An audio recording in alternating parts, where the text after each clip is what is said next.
राष्ट्रवादी काँग्रेस शरद पवार पक्षाचे आमदार रोहित पवार यांनी सहकार मंत्री बाबासाहेब पाटील यांच्या जावयावर गंभीर आरोप केलेत। बाबासाहेब पाटलांच्या जावयाने एका शिक्षकाच्या नावावर कर्ज काढून ते भरायला नकार दिला, त्यामुळे शिक्षकाने आत्महत्येचा प्रयत्न केलाय। पाहूयात।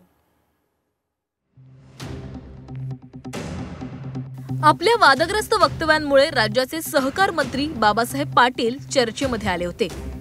आता पुन्हा त्यांची चर्चा होतीये ती त्यांचे जावई अशोक जाधव यांच्यामुळे। राष्ट्रवादी शरदचंद्र पवार पक्षाचे आमदार रोहित पवार यांनी सहकार मंत्री बाबासाहेब पाटलांच्या जावयावर फसवणुकीचा आरोप केलाय। या संदर्भातील आरोप करणारा एक व्हिडिओ रोहित पवारांनी आपल्या सोशल मीडियावर शेअर केलाय। पीडित शिक्षकाने आत्महत्या करण्याचा प्रयत्न केला असून पोलिसही त्यांच्या तक्रारीची दखल घेत नसल्याचा आरोप रोहित पवारांचा आहे। त्यामुळे रोहित पवारांनी पोलिसांच्या कार्यक्षमतेवरही प्रश्न उपस्थित केलाय। आमदार बाबासाहेब पाटलांनी रमाकांत तांदळे यांच्याकडून अनेक कामं करून घेतली। दबाव टाकत बाबासाहेब पाटलांचे जावई अशोक जाधव यांनी रमाकांत तांदळेंच्या नावे कर्ज घेतलं।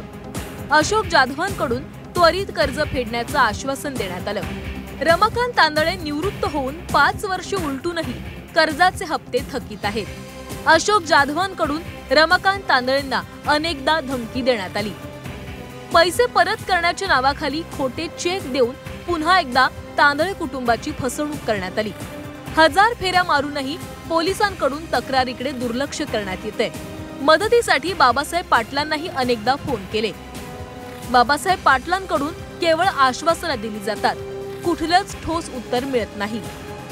माझे वडील रिटायर व्हायच्या काही वर्षाआधी बाबासाहेब पाटलांचे भाचे जावई अशोक जाधव यांनी माझ्या वडिलांच्या नावावर कर्ज घेतलं। दबाव टाकून लगेचच देतो असं सांगितलं। माझे बाबा रिटायर आज 5 वर्ष 5 महिने झाले तरी ते कर्ज फेडत नाही। अशोक पाटील माझ्या वडिलांना तुम्ही मरून जा अशी मानसिक धमकी कोर्टाच्या केसमध्ये देतोय। त्यांनी आम्हाला चेक दिले होते अशोक जाधवांनी की तुम्ही तुमचे पैसे मी परत देतो, घेतले तुमचं तुम्ही हे मिस करा म्हणून। त्यांनी आमचे पैसे परत केले नाही। त्यांनी आम्हाला कुठे चेक दिले ते चेक बाउन्स झाले। 8 दिवसात मी बाबासाहेब पाटलांना खूप वेळा कॉल केला की तुम्ही जे हे केलंय ते निस्तरा। ते मला म्हणताय की मी बघतो असं म्हणत त्यांनी हे सगळं केल्यावर माझ्या वडिलांनी दुष्प्रयोग केलाय। त्यांनी आत्महत्येचा प्रयत्न केला। या प्रकरणामध्ये योग्य ती चौकशी करत कारवाई करण्याची मागणी रोहित पवार यांनी केली आहे। तर या प्रकरणावरून काँग्रेस प्रदेशाध्यक्ष हर्षवर्धन सपकाळांनी सहकार मंत्री बाबासाहेब पाटलांवर निशाणा साधलाय।